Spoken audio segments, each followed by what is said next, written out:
One of the big things they also announced at the Urban Ag Summit was Rouge Park. It's Canada's only urban national park, and around it, or within it, they call near urban agriculture. So politics, of course, is always going to be part of land use and how we build communities and how we do things. But there's some controversy here about the current farmers that are around it having their leases revoked or changed. So this is all under development right now, but it's with good intention, with the support of the GrowTO Action Plan, that this will actually become a real urban farming urban national park.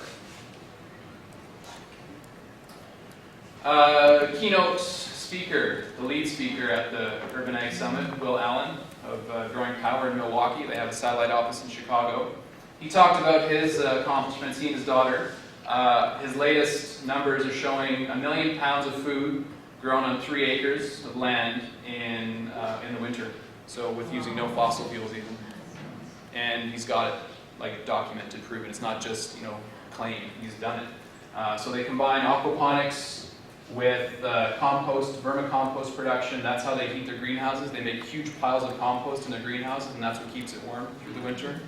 They sell it, the vermicompost and the fish. They sell the plants, of course, too. They're producing all this fantastic food. And now he's finally getting to the point. He's been doing this for 20 years, if you can believe it. And we're only now hearing about it. He's finally getting money. I think he got $500,000 first, and now he's got, I think, $5 million to scale this up, because people are seeing this as a viable thing, right? So next. Also there was Paul Lightfoot from Brighton Farms. Their concept is building greenhouses on top of grocery stores. So talk about local. Can't get anywhere local than that, right? So basically, Bright Farms finances the building or the construction of the greenhouse as long as the grocery store owner signs a contract that they will source their food from the greenhouse. Any additional produce that they would need, they also agree to source from local producers. So this is a concept that they're starting to launch in the US. He says the hardest thing for them is getting commitment beyond 6 to 10 months, because the industry is so competitive that the grocers don't want to commit to anything for that long. So it's a bit of visionary belief that this has a future, but with those cases like Will Allen, it's where things are going. So we had him talk there as well, another guy you can find on TED Talks. Curtis Stone, a friend of mine from Kelowna, learned about spin farming as another kind of connected piece to permaculture. He is a musician, but it used to be his career. He decided to leave that behind and jumped feet first into spin farming, so small plot intensive. Most of you have probably heard about it. He's making a living from it. I think he's in his 3rd growing season. He grossed last year between $60,000 and $70,000. So basically he's growing food, $60,000 to $70,000, yeah. Sub-acre plots within an urban area. He does it all on a bike. That too, yeah. So fossil fuel free. Yeah. 100 acre of land. That's the important part too, because people keep saying we can't produce how much we want. Yeah. Yes, you can. Yeah. Faka Farm is just a bunch of small plots put together. You can still break that up and you're doing the same thing, right? So he's showing, again, a sustainable model. And he's niching himself because he's selling artisan greens that no one else is growing or selling because they're doing it on a large scale. Butterhead or butter crunch lettuce and romaine, an iceberg. Those are the 3 main ones. What else are they making a profit from? Very few are niching themselves like that. So he has captured a market in Kelowna, which is already a food center. And of course their wine productions and fruit growing and whatnot already gives him an amenable climate for that. So we've tried to do the same. It's also coming forward in Alberta. So now a little bit closer to home, in Lacombe, the high school there has an Ecovision club and a really go-getter kind of teacher, much like Dustin. Steve Schultz is his name, and he is very passionate about helping students realize their dreams. So giving them some kind of positive future to look forward to when they see all this doom and gloom of all these convergent crises issues. How do we give them stuff that gives them some inspiration, doesn't deflate them when they come out of school and resign to the high-paying, easiest work kind of jobs. So the project that they decided they wanted to do was build a greenhouse. I came to know him through growing food security in Alberta, through connections in Lacombe, as one of the areas that we were trying to apply the seller's framework. So we saw a natural connection. I was already lined up to take a workshop with Rob in Calgary on 4-season greenhouses, and that was this whole concept here. So I said to him, if you want to make this as cool as your solar installation on the school, they have a 6 kilowatt solar installation. Let's try this idea, 4-season greenhouse. You won't have to use hardly any fossil fuels. It's going to look really neat. No one's going to have this. It's going to be the only thing of its kind in Canada. We think it is, actually, that no high school has a dome plus climate battery. So you know what a dome is. Geodesic shape is the most optimal for space. It gives you the most growing space vertically. The climate battery is lesser known. This is a technology developed by Jerome Ozentowski at the Central Rocky Mountain Permaculture Institute in Colorado. He is famed for being able to grow guavas, bananas, all kinds of tropical fruit at 7,000 feet in the Rocky Mountains. If you can believe it, 4 seasons, any time of the year. So they do that with what's called the climate battery.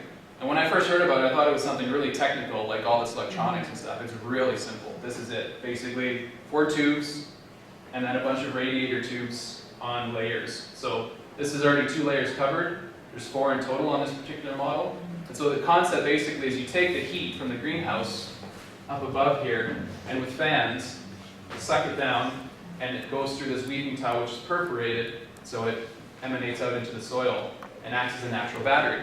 So in the summertime, you're taking the hot air, putting it underground, and coming up this side is cool air, so it keeps the greenhouse moderated. In the winter, you reverse the fans, so the warmth of the ground comes up, and the cold air goes down. So you've got heating and cooling, subterranean, all natural. Next slide. This is the technical diagram. So basically, each of those columns you saw there, have 4 or 5 layers of those perforated weaving tile, and they basically just form a radiator fashion like that. What do those look like in the human body? Lungs. Lungs, yeah. So again, seeing the pattern in nature and repeating it. Next one. A little more technical diagram. That's all the layers together. Anybody guess what that is? Tank of water. What would you put in that? Fish, exactly. So Aquaponics System is the other component for it. This blue stuff is insulation to keep the frost barrier, or the frost out, to change the frost line. What else to say about that? Doorway here, and there's reflective coating. If you back up 2 slides, please. This is north, and obviously that's south, but on this side there's reflective coating or material. So that in the wintertime when the sun's lower, as it crosses through the sky, typically in a greenhouse, the light will go straight through. You won't even capture any of it. So that reflective material bounces the light back in. Gives it a much greater chance to stay warm. So that climate battery is effectively good to -20. That's what they're going to test this winter, is how long they can grow in the greenhouse before they actually have to use furnace heater that they've suspended from the ceiling there for backup. So the biggest problem we ran into, unfortunately, was from engineering. Engineering was quite anal, I would say, about the safety of this project, as it is on public land. It's a school board as well, overseeing the liability. So the original plan was to put in 15 piles. You can see the concrete tubes here, and then build the greenhouse on top of that. And Growing Space is a company that supplies the greenhouses, had done it dozens and dozens of times, and no issue. But as soon as we got into Alberta and showed the plans to the local engineer, they said that's not going to work. That doesn't meet building code in Alberta. We want you to put 4-foot foundations on each one, and we want rebar within each one as well. We weren't going to use any rebar. We had to we had to hand fab 15 of those from scratch, with 9-inch rings to go around, 5 on each one. We didn't budget for that in the build, so we had to spend until the dark hours of the night putting this all together. Not only that, but there's not supposed to be any excavation around this climate battery, and we'd never built a climate battery before. So we've got this whole battery in the ground, and hopefully we tamped it down strong enough that it wouldn't settle. Forget about that. We now have to excavate around the whole thing. This whole thing could have collapsed on us. So it was a very bittersweet project. Luckily we got it done, and luckily we had this man here as one of our volunteers who had construction experience. Otherwise we'd have been sunk. So it's your people that you got to count on in these kinds of times. Okay, so why are we supporting the high school? Other than it's a cool project, tying it back into food security and food sovereignty, Community Food Centers of Canada has a successful model for creating community food centers. Farm to Cafeteria Initiative is launching and connecting schools with local growers. And urban agriculture, of course, up and coming as a way to create community sustainability. Lacombe is blessed to have the Lacombe Memorial Center as a brand new facility. It has a commercial kitchen in it, it has a lot of meeting space, it has a lot of potential to become a food center, but the case needs to be made to the community why they need to tell council to allow that to exist, or to allow that building to operate in that fashion, or to at least retrofit another building in the community to operate in that function. So taking that local project as a leverage point to show that, look, we have interest, we have success, we built this fantastic amenity for the community. And it's intended to be a community greenhouse, not just for the students, but for everybody. And that's also forging relationships between the youth, between the seniors, passing on those skills down the line. So that's where that project is hopefully going to help to create that local food security and community food center concept. Next one. So now to Red Deer for my home, where I'm practicing urban homesteading, or using that as my particular interest in Rethink Red Deer. So wanting to show the community, okay, this isn't some vague concept. Here's what you can actually do when you have a legal structure, when you have resources, you can apply them. It just has to fit with our basic principles, which I neglected to mention. Smart urban planning, transportation alternatives, protecting and enhancing natural assets, and reinvigorating the democratic process or citizenship. So this is my former residence. I've since moved into my wife's place and kept this property just because it has a lot of space, and it would be silly to sell a house when it's almost paid off and I'm able to rent the basement out to help pay the mortgage. So this is what it looked like when we moved in. We've done a little bit of work, my mom did. She helped to put these aesthetic pieces in and around the base of the spruce trees. What are spruce trees doing in the front, other than shading, perhaps in the winter? Sucking all the moisture out of the grass. This was really terrible grass. A lot of weeds growing in the rocks too that needed constant tending. So we decided to knock those down and turn the property into a demonstration site. Now this is the back, this is the neighbor's house. I just couldn't get a very good shot. Or this is from Google Street View. That's why it looks like this. But there's the back of the house. That's a crabapple tree, and then 2 big spruce and a mountain ash, and a 2-car parking pad. So you'll see in the pictures to come here what it looks like in the back. So a shot from the back of the house from the deck. This is all grass, as you can see. There was a small garden here. This is after I weed whacked it. Weeds were as tall as the fence. Lilac bush, again 2-car parking pad, really crappy fence, old shed. This is about 2 or 3 years down the road of work. So there's the original picture, and here's what it had turned into after a lot of sweat equity. We built a 2-car garage, put up a hoop house, expanded the garden out by hand. I didn't have to go to the gym for 2 years because I hand bombed all this soil in from Class 1 farm soil from urban development going up. So instead of actually, doing something positive with it, they use it as backfill. Class 1 farm soil. So for free, I just go to my truck, load up, and come dump it here. Next one. Some stories. Well, I'll try and make it quick here. This is quinoa. You guys know what quinoa is, right? It looks enough like a particular plant that 2 police showed up. When I wasn't home, my neighbor came out when I came back. He said, "You'll never guess who showed up today." I said, "Who?" She said, "Police." I said, "Why?" She says, "Because you're growing pot." I said, "Where?" She said, "Right along the fence." I said, "It's not pot, it's quinoa." She's like, "I know, I told him, but we had fun with him." So, at least the neighbors are paying attention. That's the whole point, right? But, it does. Doesn't it quite look like it? You guys will smoke pot, right? Yeah, right. Sorry? We have quinoa. Ours is just red so that it didn't look as much like Yeah. This here's a goji plant. So goji berries. You think they only grow in the Himalayas, but very similar climate to us. I was walking down the alley in a neighborhood from a friend's house, and I saw this growing. I'm like, that can't be a goji. I went up and plucked one off, tasted it. It's a goji plant. This is in the alley, and behind the fence there's 2 other ones, 6 or 7 feet tall. So you can grow gojis here. This is one of our sites for spin farming. It's a former residence, and they didn't clean up all the foundation, so as I was tilling it up, I found what I call these petrified landmines. They look bigger than they are. They're about, good size of a big potato, but they'll destroy your tiller if you're not careful, so just a heads up on things like that. Practicing some vertical farming just to make use of vertical space. So gutter gardens, planted some greens in there, had a pretty good crop. The roots go through the entire thing, so when you try and actually put your next crop in, you have to either replace the soil or take all the time to pull the plants out. So it's best just to put in your compost pile, which is what we built here. So simple 3-bin compost unit out of pallets. This is the foundation for sustainable community. The foundation for permaculture is healthy soil. If you learn anything about permaculture, learn how to build soil. Although aquaponics doesn't use soil, you still need to know about soil before you get into aquaponics. This is the apple tree. Sorry, back up one sec. And I found serendipitously that if you put your compost pile over your fruit trees, your crab apple trees particularly don't taste crabby, they taste sweet. Because all the nutrients from the rain go down to the roots. Again, soil building, Doug Weatherby did a course through Rob's company, and this is one of those ICV totes. And these are the brewer bags, so you put the compost in there, suspended in the water, put your air pump, and you've got liquid gold.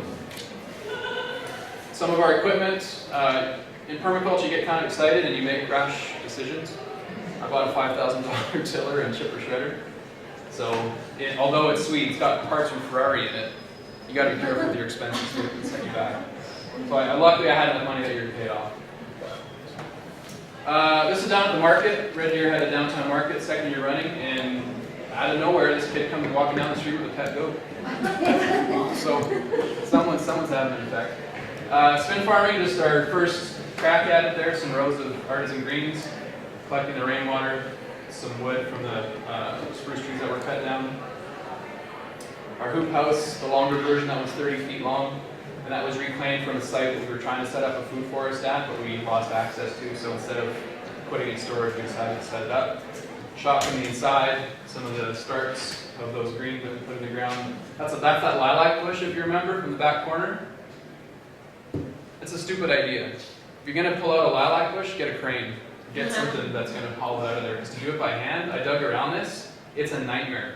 It's growing everywhere, and it's actually trying to escape into the neighbor's yard. That's what the house looks like now, the front, the back. These stakes are marking where the cold hardy fruit, berries, and shrubs are. So the point here is to build a food forest on a small scale to show that you can have an aesthetically pleasing home, but also have the function of permaculture, so stacking functions again. This is the blueprint of the site, so that's the house, that's the garage, and you can see every space is used. That's the point, but also in permaculture they teach you about zoning and to save at least a little portion for nature to do what it wants with. Again, you kind of get a little bit crazy when you do permaculture, you gotta reel yourself back in sometimes. So how are we funding all this? How are we making this viable? Taking the model of a for-benefit organization. The three sectors that we typically are taught in school are for-profit, non-profit, and public. There's a fourth sector emerging. They're calling it the emergence of convergence. So those three sectors are forming the fourth sector, and they're called for-benefit organizations. So socially minded, environmentally responsible, and fiscally sound. So taking a social enterprise piece of that and doing spin farming as a cooperative, product sales from what we can grow on site, and worm castings and worm compost that we sell, compost tea, permaculture design consulting, and then got the blessing from Jeff in Australia to set up an urban permaculture research institute. So it's not formal, but that's the direction we're going, to be certified and to be able to host interns anywhere in the world. This is our current project. It's called Operation Megawatt, micro energy generating garage assembly. Taking the garage as the final piece of this system, because right now it's just a car hole, as I call it. Putting our Aquaponics system in it, which is soilless growing, and connecting the aquaponics. We have a 6,000 liter, 6 of these totes that we're going to turn into an aquaponics system, grow the plants above. We've heated the garage and use that nitrogen cycling to be the liquid solution for growing microgreens and wheatgrass. And that's the book, or the course I just finished, is Aquaponic Gardening, and it's really good. $60, I think. You get the book in a 36 video course online.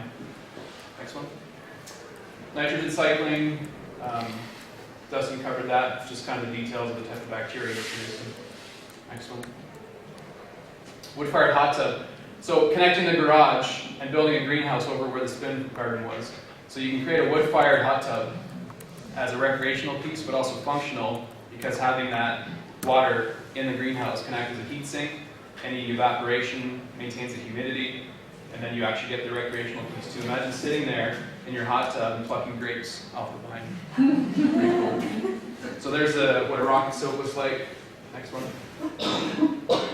Rainwater catchment system. You can put cisterns in the ground that are piped into your house. The Alberta Building Code is changing to allow this in the future, but for now it's for toilet flushing and I think for clothes washing. But soon enough we'll be able to treat our own water and have it as drinking water. So the rainwater collection system would help to top up the fish tanks and to water in the greenhouse as well. So you probably heard this past summer, the drought in the US, the practice of putting in rainwater catchment systems is only going to get more and more important. There's nobody, virtually nobody, trained or credible in installing rainwater catchment systems, so great employment opportunity there if you want to take that on or pass that on to people you think would be interested in setting themselves up as a rainwater catchment installer. Next one. And then, of course, energy. We haven't tackled the energy piece yet because it's the most expensive still. Putting a solar thermal, so catching the heat sun, warming air, and that can help heat the garage and alleviate the need to use the natural gas.